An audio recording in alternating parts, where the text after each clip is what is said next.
Today, we've had a national tragedy.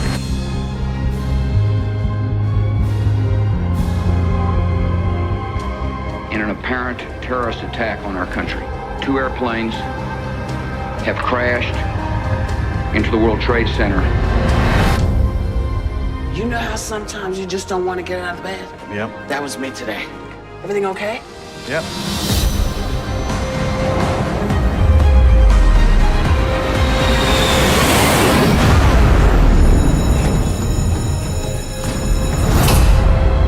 Jeffrey, what's going on? I don't have a clue. Is anybody there? Can anybody hear me?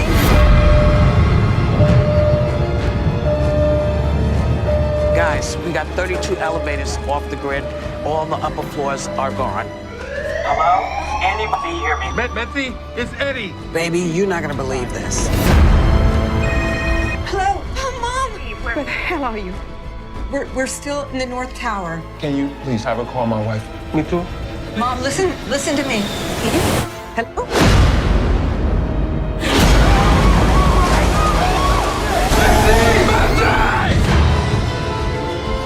I think we're under attack. The explosion you felt was from the South Tower.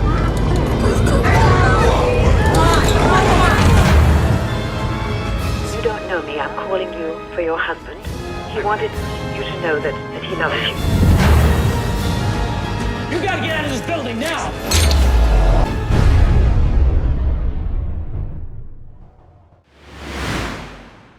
El alba de un nuevo siglo trajo consigo la promesa de un futuro incierto, un lienzo en blanco sobre el cual se pintarían esperanzas y temores. En una mañana de cielo despejado, millones despertaron a la rutina, a los pequeños rituales que tejen la normalidad de la existencia. Pocos podían percibir las corrientes subterráneas, las fuerzas invisibles que convergían desde rincones distantes del planeta, impulsadas por convicciones férreas y planes urdidos en la sombra.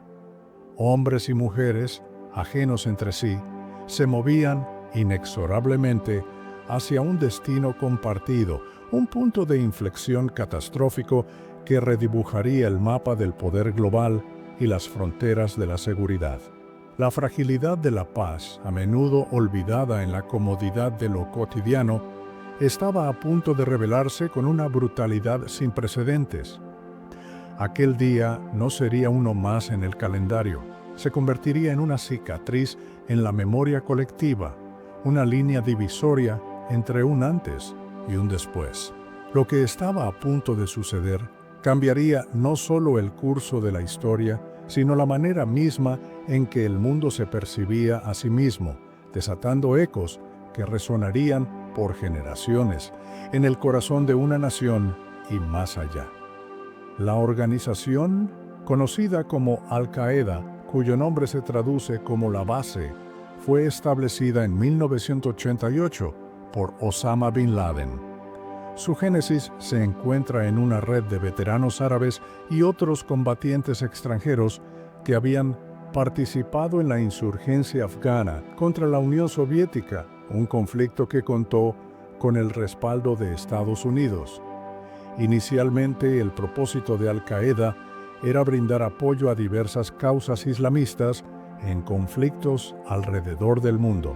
Osama Bin Laden, nacido en Arabia Saudita en 1957 e hijo de un acaudalado empresario, comenzó su trayectoria extremista proporcionando apoyo financiero y logístico a los combatientes islámicos que se oponían a la invasión soviética de Afganistán a finales de 1979. Tras la derrota y retirada de las fuerzas soviéticas de Afganistán, Bin Laden fundó Al-Qaeda con el objetivo de continuar la yihad, o guerra santa, a través de la violencia y la agresión. La organización rápidamente comenzó a recaudar fondos, establecer campos de entrenamiento y proveer instrucción militar y de inteligencia en regiones como Afganistán, Pakistán y Sudán. Sin embargo, un cambio significativo en su enfoque ocurrió después de la Guerra del Golfo de 1991. Citando su oposición a la decisión de Arabia Saudita de albergar tropas estadounidenses, entre otras quejas, el grupo terrorista designó a Estados Unidos como su objetivo principal. Ese mismo año, Bin Laden abandonó Arabia Saudita y se trasladó a Sudán. Más tarde, en 1996, cuando los talibanes tomaron el poder en Afganistán, ofrecieron refugio a los miembros de Al-Qaeda y a otros islamistas armados, convirtiendo al país en un santuario crucial para la planificación y el entrenamiento de sus operaciones. La ideología de Al-Qaeda se fundamentaba en una interpretación extremista de los textos islámicos, utilizada para justificar la violencia contra civiles e intereses occidentales. Bajo la dirección de Bin Laden, Al-Qaeda comenzó a emitir fatwas, edictos religiosos, que declaraban que los ataques contra Estados Unidos y sus ciudadanos eran no solo apropiados, sino necesarios, llegando a declarar abiertamente la guerra a la nación norteamericana. La guerra soviético-afgana, por lo tanto, no solo fue un campo de batalla geopolítico de la Guerra Fría, sino también un crisol inadvertido donde se forjaron las redes y se radicalizaron los individuos que años más tarde se volverían contra intereses occidentales. La experiencia de combatir y contribuir a la derrota de una superpotencia como la Unión Soviética probablemente infundió a estos grupos una sensación de capacidad y un fervor ideológico que, redirigido por agravios posteriores como la presencia militar estadounidense en Arabia Saudita, encontró un nuevo adversario principal. En este complejo entramado de motivaciones y planificación emergió Khalid Sheikh Mohammed, conocido por sus iniciales KSM. Nacido en Kuwait y de origen pakistaní, su animosidad hacia Estados Unidos no provenía de sus experiencias como estudiante en dicho país, sino de su profundo desacuerdo con la política exterior estadounidense, particularmente su apoyo a Israel. Considerado el principal arquitecto de los ataques del 11 de septiembre, KSM ya había demostrado una ambición de larga data para atentar contra Estados Unidos utilizando aeronaves. Su participación en la Operación Bojinka a mediados de la década de 1990, un complot fallido para destruir múltiples aviones comerciales estadounidenses sobre el Océano Pacífico, es un testimonio de esta persistencia. Lejos de disuadirlo, el fracaso de Bojinka pareció refinar su enfoque, llevándolo a concebir un plan aún más audaz: el uso de aviones no solo como objetivos a destruir en el aire, sino como misiles tripulados dirigidos contra edificios emblemáticos. KSM presentó esta idea evolucionada a la cúpula de Al-Qaeda, marcando un punto de inflexión en la escala y la naturaleza de las operaciones terroristas contempladas por la organización. La célula de Hamburgo jugó un papel crucial en la ejecución de estos planes. Formada por Mohammed Atta, Marwan al-Shehi y Ramzi bin al-Shib, entre otros, este grupo de estudiantes universitarios en Alemania compartía una visión radical del Islam y un profundo resentimiento hacia Estados Unidos. Inicialmente, sus aspiraciones yihadistas se centraban en Chechenia, donde insurgentes islamistas luchaban contra Rusia. Sin embargo, un encuentro fortuito y la posterior conexión con operativos de Al-Qaeda redirigieron su camino hacia Afganistán. Allí, en los campos de entrenamiento bajo protección talibán, fueron adoctrinados y preparados para la misión que se les encomendaría. La elección de estos individuos no fue casual. Su educación, fluidez en inglés y familiaridad con el estilo de vida occidental los convertían en candidatos ideales para infiltrarse en Estados Unidos, obtener licencias de piloto y llevar a cabo los secuestros con una mayor probabilidad de éxito. Esto revela una sofisticada comprensión por parte de Al-Qaeda de los requisitos operativos necesarios para actuar dentro de las sociedades occidentales, seleccionando estratégicamente a operativos cuyas habilidades y perfiles minimizaban las sospechas y maximizaban la eficacia de la misión. Antes de los ataques del 11 de septiembre, Al-Qaeda ya había demostrado su capacidad y su intención de golpear objetivos estadounidenses. El atentado con bomba contra el World Trade Center en 1993, aunque no logró derribar las torres, causó muertes y destrucción, sirviendo como un ominoso preludio. Los atentados casi simultáneos contra las embajadas de Estados Unidos en Kenia y Tanzania en 1998, que resultaron en cientos de muertes y miles de heridos, confirmaron la creciente amenaza global que representaba la organización. Estos ataques llevaron a Estados Unidos a lanzar ataques aéreos contra objetivos en Afganistán y Sudán y a designar oficialmente a Al-Qaeda como una organización terrorista extranjera en 1999. El ataque contra el USS Cole en Yemen en el año 2000 fue otra demostración de su alcance operativo. Estos eventos, aunque significativos, no lograron transmitir la magnitud de la catástrofe que Al-Qaeda estaba planeando. El desarrollo del complot del 11 de septiembre fue meticuloso. Osama Bin Laden aprobó el plan y proporcionó el apoyo financiero necesario. Se seleccionaron cuidadosamente los objetivos: el World Trade Center en Nueva York, como símbolo del poder económico estadounidense; el Pentágono en Arlington, Virginia, representando su poderío militar; y un objetivo en Washington, D.C., probablemente el Capitolio o la Casa Blanca, como emblema de su poder político. La logística incluyó el traslado de los secuestradores a Estados Unidos, su inscripción en escuelas de vuelo y la coordinación de sus acciones. La planificación de KSM, combinada con el liderazgo y los recursos de Bin Laden, y la dedicación de los operativos como los de la Célula de Hamburgo, convergió hacia la ejecución de un ataque de una escala sin precedentes.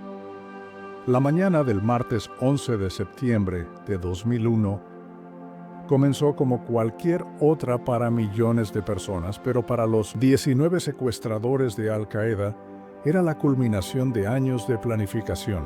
Mohamed Atta, el líder táctico de los ataques, junto con Abdulaziz Al-Omari, pasó por seguridad en el Aeropuerto Internacional de Portland, en Maine, a las 5:45 a.m., hora del este.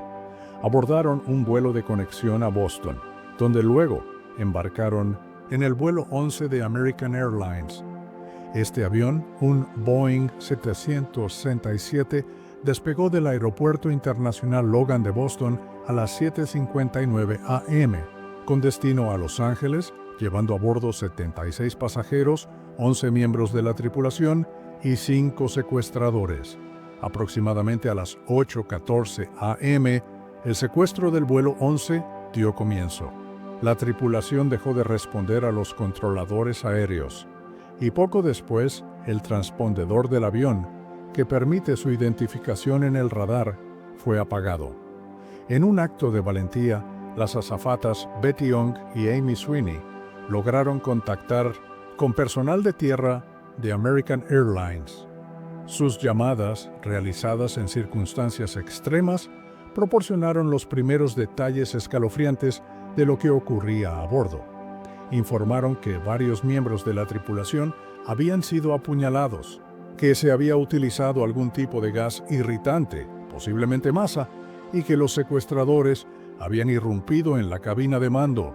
Se cree que el pasajero Daniel Lewin, un empresario de Internet y antiguo oficial de las Fuerzas Especiales israelíes, fue la primera víctima mortal de los ataques al intentar enfrentarse a los terroristas. Durante este caos, Mohamed Atta intentó comunicarse con los pasajeros, pero presionó el botón incorrecto, transmitiendo inadvertidamente sus mensajes a los controladores aéreos. Sus palabras: "Tenemos algunos aviones, solo manténganse en calma y estarán bien, estamos regresando al aeropuerto", fueron una confirmación temprana y confusa de la toma del avión. A las 8:46 am, el vuelo 11 de American Airlines, volando a una velocidad estimada de 710 kilómetros por hora, se estrelló contra la fachada norte de la torre norte del World Trade Center en Nueva York, impactando entre los pisos 93 y 99. El impacto fue devastador, matando instantáneamente a todos a bordo y a un número desconocido de personas en las oficinas de la torre. Mientras tanto, el vuelo 175 de United Airlines, otro Boeing 766, también con destino a Los Ángeles, despegó de Boston a las 8:15 am. Llevaba 51 pasajeros, 9 miembros de la tripulación y 5 secuestradores. Antes de que su propio avión fuera secuestrado, los pilotos del vuelo 175 informaron haber escuchado una transmisión sospechosa proveniente del vuelo 11, lo que indica la rápida sucesión de los acontecimientos. El secuestro del vuelo 175 comenzó entre las 8:42 am y las 8:46 am. Al igual que en el vuelo 11, los pasajeros y la tripulación a bordo del vuelo 175 intentaron desesperadamente comunicarse con el exterior.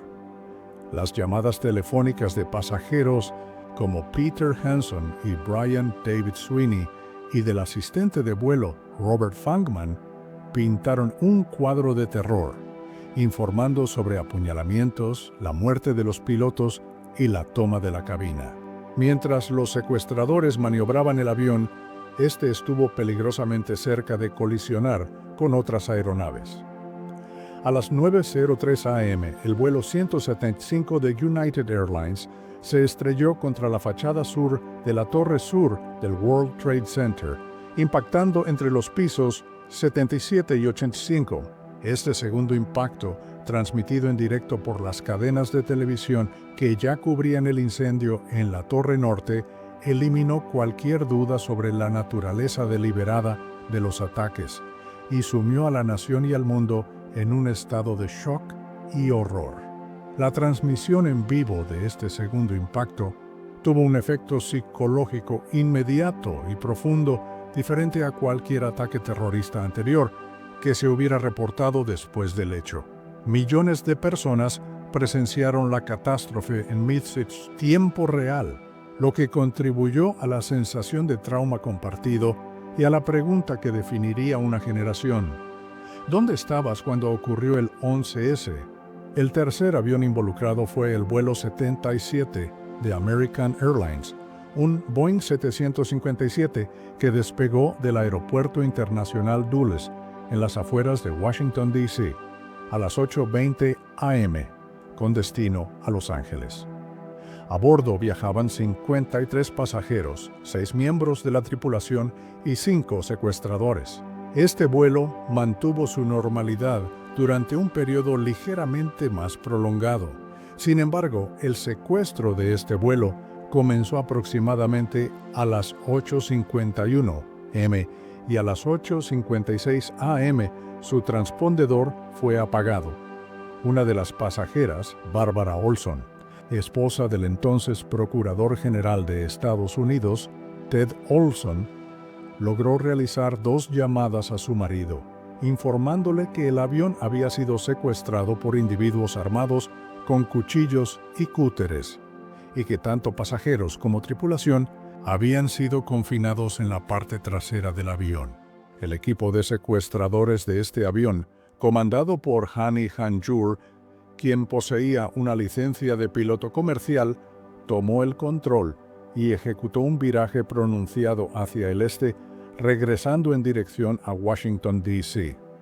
La elección de Memphis, este objetivo, la capital de la nación, apuntaba a un simbolismo aún más directo contra el poder político y militar estadounidense.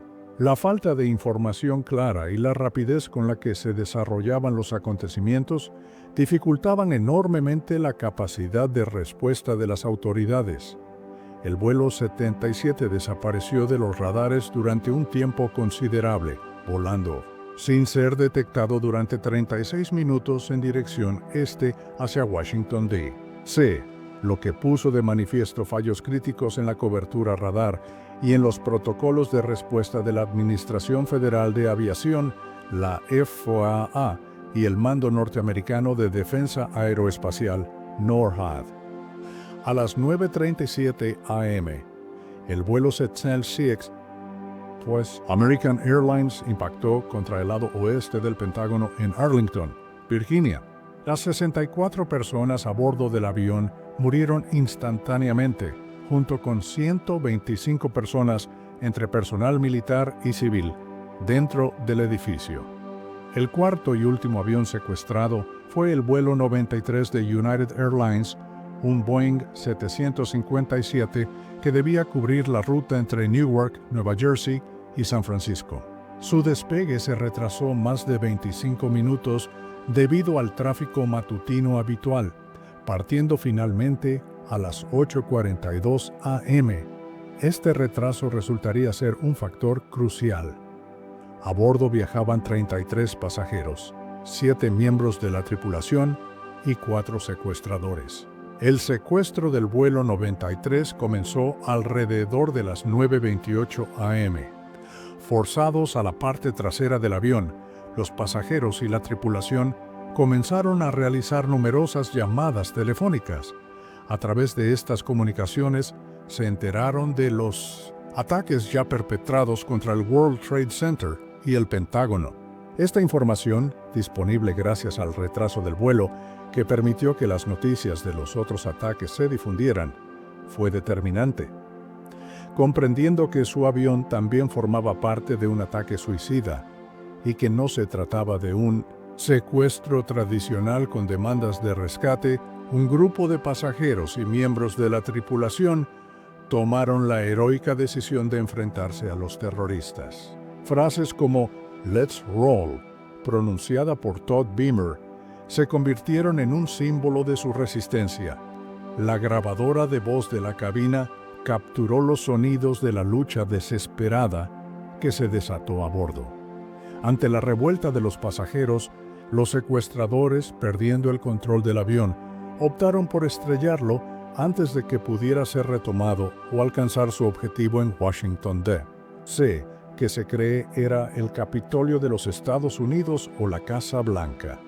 A las 10:03 a.m., el vuelo 93 de United Airlines se precipitó en un campo cerca de Shanksville, Pensilvania, a una velocidad de más de 900 kilómetros por hora. Todos a bordo perecieron. La similitud en las tácticas empleadas por los secuestradores en los 4 vuelos, como la amenaza de bomba, el uso de armas blancas y el confinamiento de los pasajeros en la parte posterior de las aeronaves, sugiere un plan operativo estandarizado y coordinado por la cúpula de Al-Qaeda, subrayando la meticulosa preparación detrás de los ataques. El impacto de los aviones contra las torres gemelas del World Trade Center desencadenó una catástrofe estructural sin precedentes. Los Boeing 777, cargados con decenas de miles de litros de combustible para sus vuelos transcontinentales, actuaron como misiles incendiarios. Al estrellarse, las aeronaves seccionaron numerosas columnas de soporte perimetrales y del núcleo central de las torres y, de manera crítica, desprendieron grandes áreas del material ignífugo que protegía la estructura de acero. Este aislamiento, diseñado para resistir el fuego durante un tiempo determinado y permitir la evacuación, quedó comprometido en los pisos afectados por el impacto y los incendios subsiguientes. La ignición del combustible de aviación provocó incendios masivos e instantáneos que se propagaron rápidamente a los contenidos combustibles de las oficinas, mobiliario, papel, alfombras y otros materiales de oficina. Es un error común pensar que el acero de las torres se derritió. Los análisis científicos, como los realizados por el Instituto Nacional de Estándares y Tecnología, NIST, concluyeron que las temperaturas alcanzadas en los incendios, aunque intensas, no fueron suficientes para fundir el acero estructural. que requiere temperaturas cercanas a los 1500 grados Celsius. Sin embargo, el fuego sí tuvo dos efectos devastadores sobre el acero. Primero, lo debilitó significativamente. El acero estructural comienza a perder su resistencia a temperaturas mucho más bajas, alrededor de los 425 grados Celsius, y a 650 grados Celsius puede haber perdido aproximadamente la mitad de su capacidad de carga.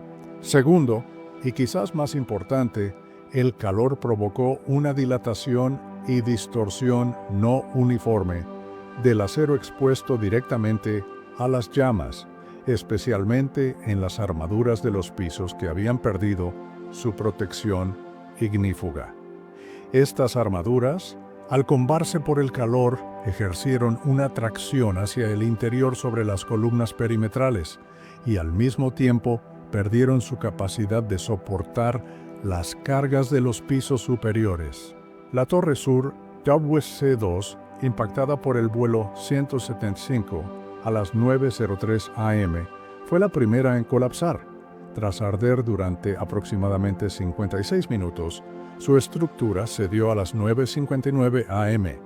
La torre norte, la WC1, impactada por el vuelo 11 a las 8:46 am, resistió durante 102 minutos antes de derrumbarse a las 10:28 am. El mecanismo de colapso, según el NIST, se inició cuando los pisos afectados por el fuego y el impacto comenzaron a hundirse.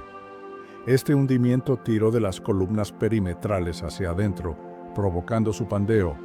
Una vez que una sección de columnas falló, las cargas se redistribuyeron de manera catastrófica a las columnas restantes y a los pisos inferiores, que no estaban diseñados para soportar el impacto dinámico de la masa de los pisos superiores cayendo sobre ellos. Esto desencadenó un colapso progresivo, piso por piso, a una velocidad cercana a la de caída libre. El daño mecánico causado por el impacto de los aviones al desprender el material ignífugo fue, por lo tanto, un factor tan crítico como los propios incendios, ya que dejó al acero vulnerable al calor extremo mucho más rápidamente de lo que habría ocurrido en un incendio convencional en un edificio con su protección intacta. Horas después del derrumbe de las Torres Gemelas, a las 5:20 p.m., un tercer edificio del complejo, el 7 World Trade Center, una torre de 47 pisos que no había sido impactada directamente por ningún avión, también colapsó. La investigación del NIST concluyó que su caída fue resultado de los incendios descontrolados, iniciados por los escombros incandescentes provenientes del colapso de la Torre Norte. Estos incendios, que ardieron durante casi 7 horas, comprometieron la integridad estructural del edificio, llevando al fallo de columnas críticas y a un colapso progresivo similar en naturaleza al de las torres principales. Este evento fue particularmente significativo, porque representó el primer caso conocido de un rascacielos con estructura de acero que colapsaba principalmente debido a incendios, lo que obligó a una reevaluación global de los estándares de Pistements de Maes, diseño y resistencia al fuego en edificios de gran altura. La escena en el lugar donde una vez se erigieron las torres, pronto conocido como la Zona Cero, era apocalíptica. Una inmensa pila de acero retorcido, hormigón pulverizado y restos de todo tipo que en algunos puntos alcanzaba varios pisos de altura, cubría las 16 acres del sitio. Una densa nube de polvo tóxico, compuesta por cemento, amianto, plomo, vidrio y otros materiales peligrosos, se asentó sobre el Bajo Manhattan y se dispersó por áreas circundantes, permaneciendo en el aire durante días. Los incendios continuaron ardiendo entre los escombros durante semanas, complicando las labores de búsqueda y rescate y liberando más contaminantes al ambiente. Esta contaminación ambiental tendría consecuencias devastadoras y a largo plazo para la salud de miles de rescatistas, trabajadores de la limpieza, residentes y transeúntes, constituyendo una segunda ola de víctimas de los ataques. La respuesta de emergencia a los ataques del 11 de septiembre fue una compleja mezcla de heroísmo individual extraordinario y fallos sistémicos significativos, especialmente en el World Trade Center. El Departamento de Bomberos de Nueva York, FDNY, se movilizó con una rapidez asombrosa. El primer jefe de batallón llegó al lugar casi inmediatamente después del impacto del primer avión en la Torre Norte y estableció un puesto de mando de incidentes en el vestíbulo del WTC-1, siguiendo los protocolos para incendios en edificios de gran altura. Sin embargo, la magnitud del desastre pronto superó la capacidad de los sistemas de mando y control existentes. A medida que llegaban más unidades, muchas eludieron las áreas de espera designadas y se dirigieron directamente a las torres, lo que dificultó a los mandos el seguimiento de los recursos y la coordinación efectiva de las operaciones. Las comunicaciones fueron uno de los problemas más críticos. Las radios portátiles del FDNY tenían una fiabilidad limitada en el interior de los rascacielos, un problema conocido antes del 11S, pero no resuelto adecuadamente para un evento de esta escala. El sistema repetidor del World Trade Center, que podría haber mejorado las comunicaciones, fue considerado inoperable por los jefes en los primeros momentos de la respuesta. Esto significó que los jefes en los vestíbulos tenían poca información fiable sobre el progreso de las unidades enviadas a los pisos superiores y, crucialmente, los bomberos que ascendían por las escaleras a menudo no recibían órdenes vitales, incluida la orden de evacuación emitida antes del colapso de la Torre Sur. Además, la falta de interoperabilidad entre los sistemas de radio del FDNY y del Departamento de Policía de Nueva York, NYPD, impidió el intercambio de información crítica en tiempo real entre ambas agencias. Por ejemplo, las observaciones de los helicópteros del NYPD sobre el estado precario de las torres no llegaron de manera efectiva a los comandantes del FDNY que tomaban decisiones sobre el despliegue y la evacuación dentro de los edificios. Esta falta de conocimiento situacional compartido fue un impedimento importante para una respuesta unificada.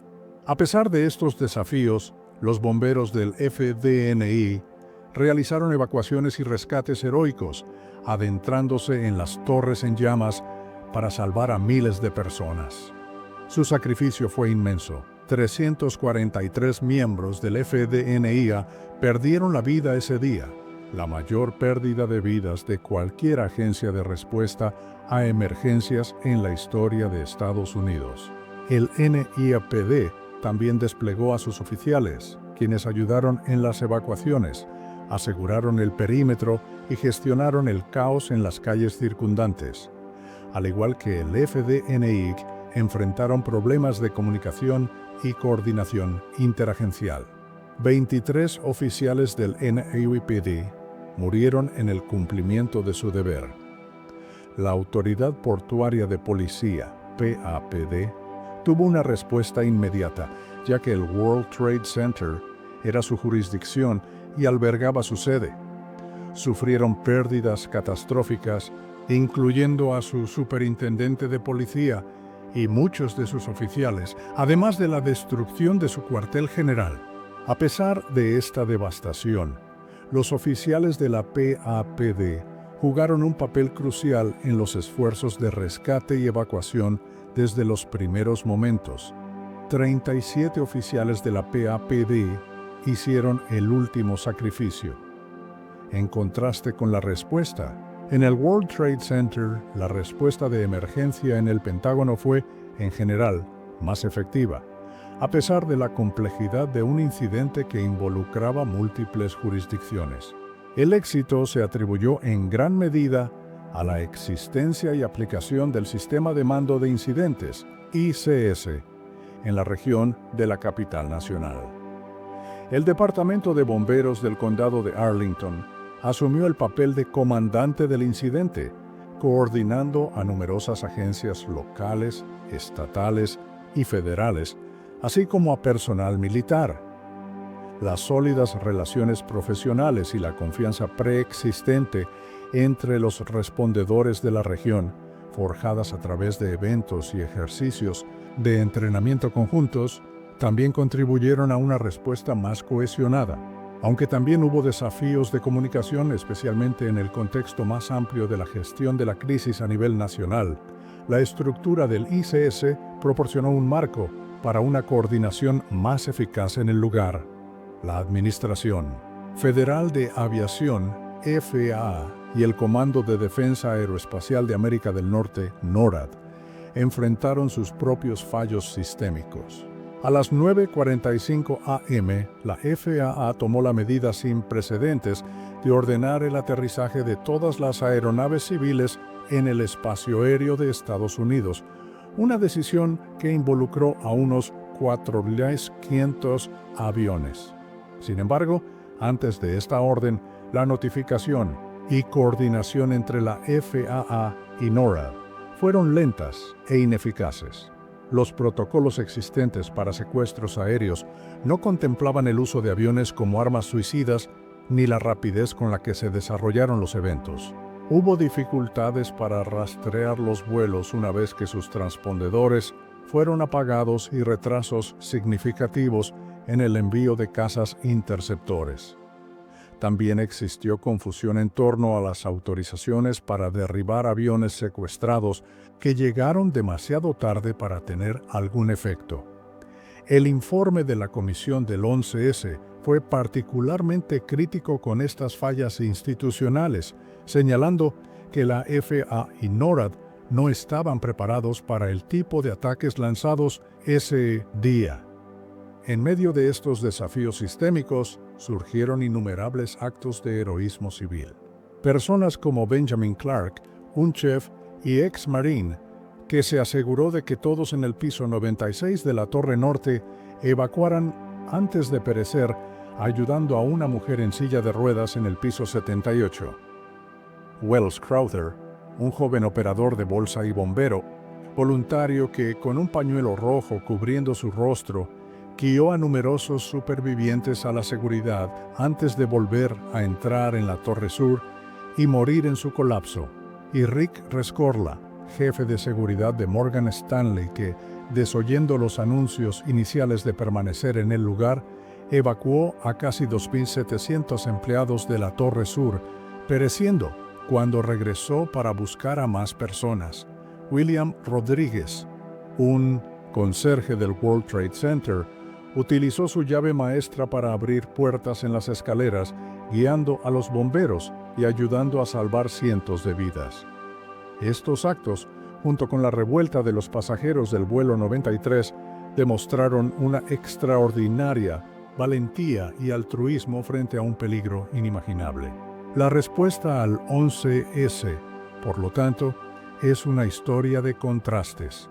El coraje individual brilló intensamente, pero las herramientas y sistemas diseñados para proteger y coordinar a menudo fallaron bajo una presión sin precedentes. La magnitud de la pérdida humana el 11 de septiembre de 2001 fue sobrecogedora. Un total de 2.977 víctimas inocentes perdieron la vida en los ataques coordinados, además de los 19 terroristas suicidas. En el World Trade Center de Nueva York, el epicentro de la destrucción, murieron aproximadamente 753 personas. Esta cifra incluye no solo a los ocupantes de las torres y los pasajeros y tripulantes de los vuelos 11 y 175, sino también a un número extraordinario de rescatistas. 343 bomberos del FDNY, 23 oficiales del NAID y 37 oficiales de la PAPD hicieron el último sacrificio mientras intentaban evacuar a los atrapados y combatir los incendios. En el Pentágono, el impacto del vuelo 77 de American Airlines se cobró la vida de 184 personas. 125 que se encontraban trabajando en el edificio y las 64 personas a bordo del avión. En el campo de Shanksville, Pensilvania, las 44 personas a bordo del vuelo 93 de United Airlines, incluyendo 40 pasajeros y tripulantes, y los 4 secuestradores, murieron cuando el avión se estrelló como resultado de la revuelta de los pasajeros. La diversidad de las víctimas reflejó el carácter global de la ciudad de Nueva York y de Estados Unidos. Ciudadanos de 78 países se contaron entre los fallecidos, convirtiendo la tragedia en un evento de luto internacional. Los ejemplos de las víctimas abarcan todas las edades y profesiones, desde una niña de 2 años que viajaba con sus padres a Disneylandia en el vuelo 105, hasta un hombre de 85 años que pereció junto a su esposa en el vuelo 11 camino a la boda de su hijo, desde los empleados de una sola firma de servicios financieros que perdió 658 de sus trabajadores, hasta los 75 hombres y mujeres del ejército de Estados Unidos que murieron en el Pentágono. Casi 3,000 niños perdieron a uno de sus padres ese día, una estadística que subraya el profundo y duradero impacto familiar de los ataques. La búsqueda de supervivientes y la posterior recuperación de restos humanos en la zona 0, el Pentágono, y Shanksville fueron tareas monumentales y desgarradoras que se prolongaron durante meses.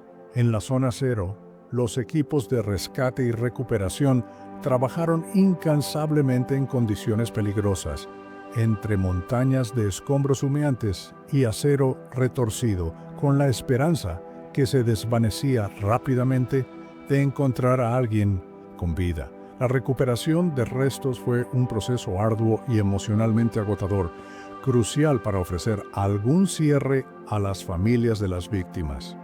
En la noche del 11 de septiembre, el presidente George W. Bush se dirigió a una nación conmocionada y en duelo. En su discurso, calificó los ataques como actos malvados y despreciables de terrorismo y prometió que Estados Unidos no hará distinción entre los terroristas que cometieron estos actos y aquellos que los albergan. Estas palabras sentaron las bases para la respuesta política y militar que seguiría. Casi inmediatamente, el FBI inició la investigación más grande de su historia, denominada PENTTBOM, acrónimo de Pensilvania, Pentágono y Torres Gemelas bombardeadas. Miles de agentes se dedicaron a identificar a los secuestradores, sus cómplices y sus patrocinadores. En cuestión de horas y días, los 19 secuestradores fueron identificados como operativos de Al-Qaeda, entrenados por la organización. Esta rápida atribución de responsabilidad fue fundamental para dar forma a la respuesta del gobierno estadounidense, que se centró en Al-Qaeda y el régimen talibán en Afganistán, que les daba cobijo. La diversidad global de las víctimas tuvo una implicación inmediata. Transformó una tragedia estadounidense en un evento de alcance mundial, generando una ola de simpatía y apoyo internacional hacia Estados Unidos. Esta solidaridad inicial sería un factor importante en la formación de coaliciones y en la cooperación internacional en la lucha contra el terrorismo que caracterizaría los años venideros. Las repercusiones de los atentados del 11 de septiembre de 2001 se extendieron mucho más allá de la devastación inmediata, reconfigurando la política exterior estadounidense, la seguridad nacional, la sociedad y la cultura de maneras profundas y duraderas. La respuesta más directa y visible fue el inicio de la llamada Guerra contra el Terrorismo. Esta campaña global, liderada por Estados Unidos, tuvo como primer objetivo Al-Qaeda y el régimen talibán en Afganistán, que le proporcionaba refugio. La Operación Libertad Duradera se lanzó en octubre de 2001, logrando derrocar rápidamente al gobierno talibán y desmantelar los campos de entrenamiento de Al-Qaeda. Sin embargo, la guerra en Afganistán se convertiría en el conflicto más largo en la historia de Estados Unidos, extendiéndose durante 2 décadas antes de una retirada caótica en 2021. En 2003, la administración Bush, alegando conexiones entre el régimen de Saddam Hussein y Al-Qaeda, así como la posesión de armas de destrucción masiva por parte de Irak, lanzó la invasión de este país. Estas justificaciones resultaron ser controvertidas y, en gran medida, infundadas, particularmente la conexión directa con el 11S. La guerra de Irak desvió recursos y atención de Afganistán, desestabilizó aún más la región de Oriente Medio y tuvo consecuencias geopolíticas de largo alcance que continúan sintiéndose. La respuesta internacional a los atentados fue de condena casi universal.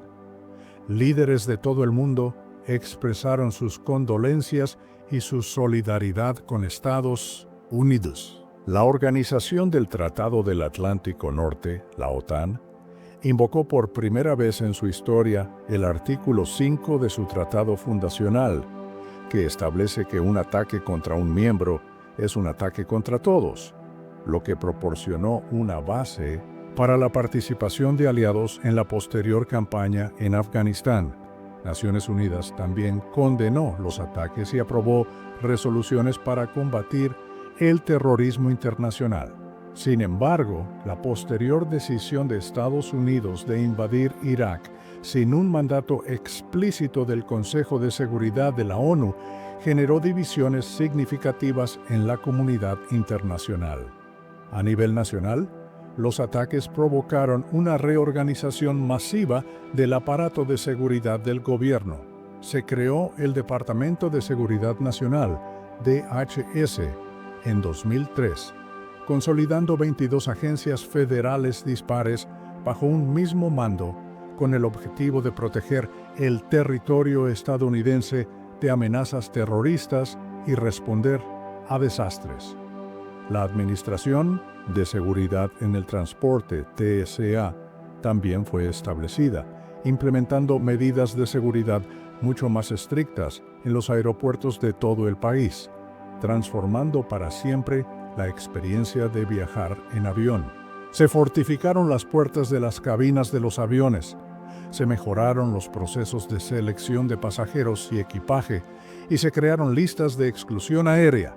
La legislación más significativa y controvertida que surgió de este periodo fue la Ley Patriota, acrónimo de Unir y Fortalecer América, proveyendo las herramientas apropiadas requeridas para interceptar y obstruir el terrorismo. Aprobada rápidamente después de los ataques, amplió los poderes del gobierno para realizar vigilancias, registros e incautaciones sin supervisión judicial en casos de terrorismo. Programas de vigilancia masiva de comunicaciones, tanto nacionales como internacionales, llevados a cabo por la Agencia de Seguridad Nacional, la NSA, fueron posteriormente revelados, generando una fuerte controversia sobre la privacidad y el alcance del poder estatal. La creación de tribunales militares especiales para juzgar a sospechosos de terrorismo detenidos en la bahía de Guantánamo y el uso de técnicas de interrogatorio consideradas tortura por organizaciones de derechos humanos también fueron objeto de un intenso escrutinio y condena. Además, la Ley Patriota generó un intenso debate sobre el equilibrio entre seguridad nacional y libertades civiles, con críticos argumentando que erosionaba la privacidad y los derechos constitucionales. Las consecuencias para la salud, los ataques del 11S fueron trágicas y de largo alcance. Miles de rescatistas, trabajadores de la limpieza, residentes del Bajo Manhattan y otros supervivientes estuvieron expuestos a una nube tóxica de polvo y escombros que contenía amianto, plomo, benceno y otros carcinógenos conocidos. Con el tiempo, un número alarmante de estas personas desarrolló graves enfermedades físicas, incluyendo numerosos tipos de cáncer, enfermedades respiratorias crónicas como la tos del Willoughby TC, trastornos aerodigestivos y problemas musculoesqueléticos. El programa de salud del World Trade Center fue establecido para proporcionar seguimiento médico y tratamiento a estas víctimas, reconociendo oficialmente la conexión entre su exposición y sus dolencias. Además de las enfermedades físicas, el impacto psicológico fue inmenso. Se observaron altas tasas de trastorno de estrés postraumático, TEPT, depresión, trastornos de ansiedad y abuso de sustancias entre los directamente expuestos y los trabajadores de respuesta. La carga de estas enfermedades, tanto físicas como mentales, ha continuado creciendo décadas después, convirtiéndose en una crisis de salud pública persistente y una parte sombría del legado del 11S. El impacto económico de los ataques fue inmediato y severo. Solo en la ciudad de Nueva York, los costos directos por la destrucción de propiedades y la limpieza, sumados a los costos indirectos por la pérdida de ingresos y el cierre de negocios, ascendieron a decenas de miles de millones de dólares. A nivel nacional, los ataques contribuyeron a una reducción del crecimiento del PIB real y a un aumento de las tasas de desempleo en el corto plazo. La industria de la aviación a nivel mundial sufrió pérdidas masivas, con una drástica caída en el número de pasajeros y en los ingresos, lo que llevó a quiebras y a una reestructuración del sector. La industria de seguros enfrentó reclamaciones sin precedentes, lo que llevó a la creación de programas gubernamentales como la Ley de Seguro contra Riesgos de Terrorismo, TRIA, para estabilizar el mercado. A nivel global, los ataques también influyeron en las prioridades de la ayuda exterior y en la percepción del riesgo económico asociado al terrorismo. En el tejido social y cultural de Estados Unidos, el 11S dejó una marca indeleble. Uno de los legados más dolorosos fue el aumento de la islamofobia. Las comunidades árabes y musulmanas en Estados Unidos enfrentaron una ola de discriminación, perfiles raciales, vigilancia y crímenes de odio. Las políticas de inmigración se endurecieron y la percepción de estos grupos se vio empañada por la sospecha, a pesar de que la gran mayoría no tenían ninguna conexión con el terrorismo. Los ataques también provocaron un aumento del patriotismo y un cambio en la percepción de la seguridad nacional y el papel de Estados Unidos en el mundo. El miedo y la incertidumbre se convirtieron en temas recurrentes en el discurso público. El cine, la literatura, el arte y los medios de comunicación reflejaron estos cambios, explorando temas de heroísmo, pérdida, miedo, patriotismo y la búsqueda de significado en un mundo alterado. Las fallas de inteligencia que permitieron que ocurrieran los ataques del 11S llevaron a la creación de la Comisión del 11S, cuyo informe final detalló los errores de imaginación, política, capacidades y gestión dentro de las agencias gubernamentales. Sus recomendaciones condujeron a la reorganización más significativa de la comunidad de inteligencia de Estados Unidos en décadas, incluyendo la creación del Director de Inteligencia Nacional, DNI, y el Centro Nacional de Contraterrorismo, NCTC, con el objetivo de mejorar el intercambio de información y la coordinación. La estrategia antiterrorista de Estados Unidos evolucionó, incorporando una mayor cooperación internacional y el uso de nuevas tecnologías, como los drones, para combatir las amenazas terroristas en el extranjero. Para honrar a las víctimas y asegurar que los eventos no fueran olvidados, se erigieron memoriales significativos en los lugares de los ataques.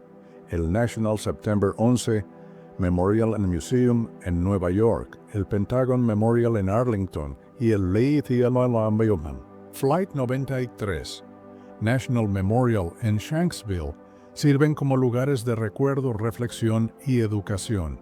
Se han realizado esfuerzos continuos para preservar las historias orales de supervivientes, rescatistas y familiares de las víctimas, con el fin de educar a las generaciones futuras sobre la magnitud de la tragedia y las lecciones aprendidas. A pesar de las investigaciones oficiales exhaustivas, como las realizadas por el NIST sobre el colapso de los edificios del World Trade Center y los esfuerzos de organizaciones como Popular Mechanics para desacreditar mitos, las teorías de conspiración sobre el 11S han persistido. Estas teorías a menudo reflejan una desconfianza en las versiones oficiales o una dificultad para comprender la enormidad de los eventos, lo que subraya la necesidad continua de una comunicación clara y basada en evidencia. El 11 de septiembre de 2001 no fue simplemente un día de tragedia. Fue un catalizador que alteró fundamentalmente el equilibrio entre seguridad y libertades civiles en la sociedad estadounidense.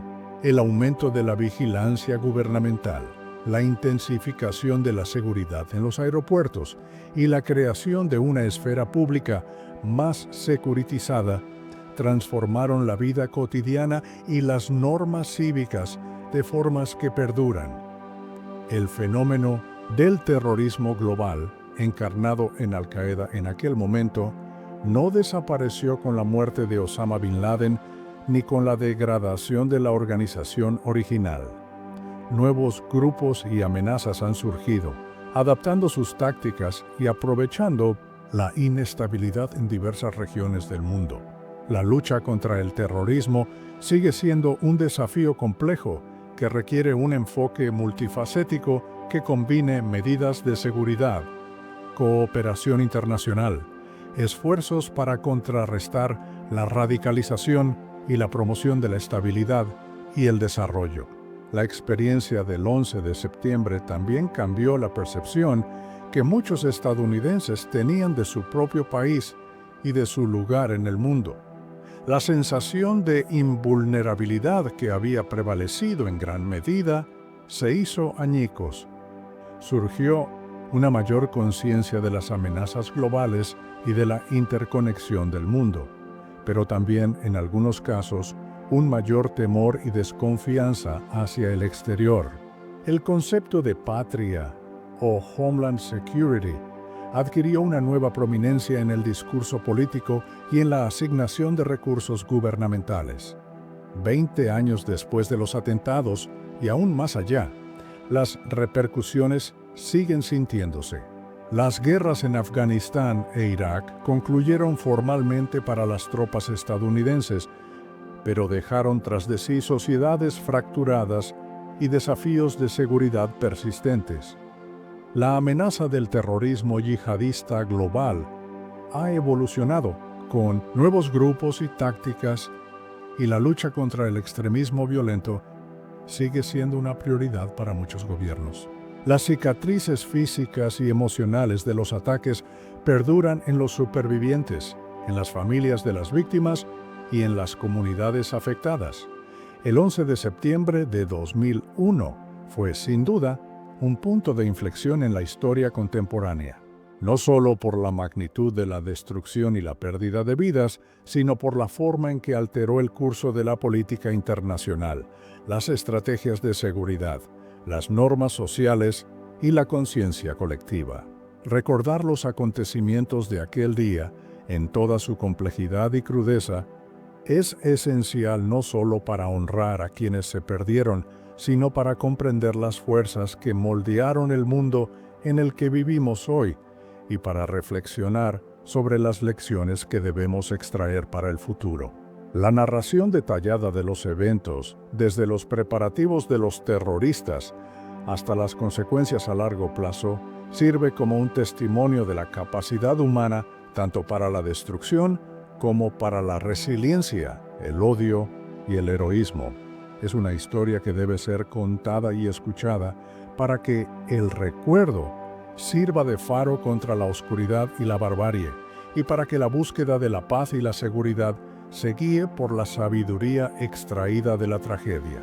El mundo post-11S se definió por una nueva conciencia de seguridad, cuyas implicaciones continúan debatiéndose. La memoria de los caídos, el coraje de los que respondieron y la resiliencia de los que sobrevivieron permanecen como un testimonio de la capacidad humana para enfrentar la adversidad. El acto de recordar, a través de memoriales, historias y la continua búsqueda de comprensión, se ha convertido en una parte crucial de la respuesta a la barbarie, una afirmación de la dignidad humana y los valores compartidos frente a una ideología de destrucción.